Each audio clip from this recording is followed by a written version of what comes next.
বন্ধুরা আমাদের কিন্তু ধান কিন্তু হয়ে গেছে, আর ধান কিন্তু সেই সকাল থেকে রোদ দিয়েছিল, ধান কিন্তু বেশি দিয়েছে।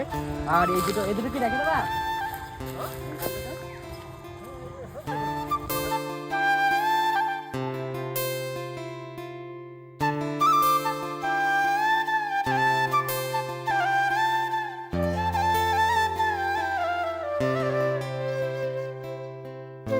বন্ধুরা এখানে কিন্তু ঢাকা দিলাম কেন, কুয়াশা জলে কিন্তু ভিজে যাবে ধান ঘর, একদম পুরো নষ্ট হয়ে যাবে।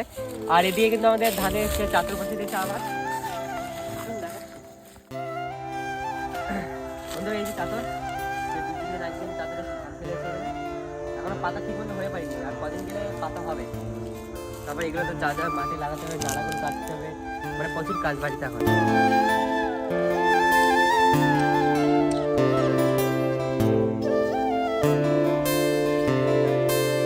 ঘেরে কিন্তু অনেক বেগুন চাষ হচ্ছে এখানে, পুরো সব জায়গায় কিন্তু বেগুন বেগুন দেখুন, সব জায়গায় বেগুন বেগুন হয়ে গেছে, সব জায়গায় বেগুন গাছ এখানে, বেগুন সাইজে হয়ে গেছে এখানে সব। আর এই যে এই সুন্দর জায়গা, চলো দেখাচ্ছি। এগুলো কি শাক বলে বলে এগুলো কি গাছ বলে? পালং শাক। পালং শাক। এখানে টমেটো গাছ হচ্ছে, আর এখানে পেঁয়াজ গাছ, এই যে সবে এখনো মানে চারা তৈরি করেছে এগুলো এখন। সব রকমের লাল শাক, পালং শাক, আর এখানে বেগুন গাছ, সব সময় বেগুন, মানে বেগুন গাছই ভরা এখানে বেশি।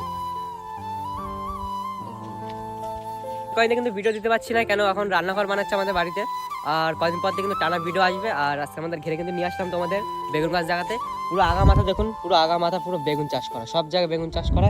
এগুলো হলো পালং শাক, মানে আগা মাথা, মানে সব কটায় গাছে ফল ফুটেছে ঠিক করে, আর কদিন গেলে বড় হয়ে যাবে বেশি। পুরো রেগুলার ভিডিও পেয়ে যাবেন। আর রান্নাঘর কিন্তু সবে তৈরি করা হয়েছে, পরে ভিডিওতে দেখিয়ে দেবো।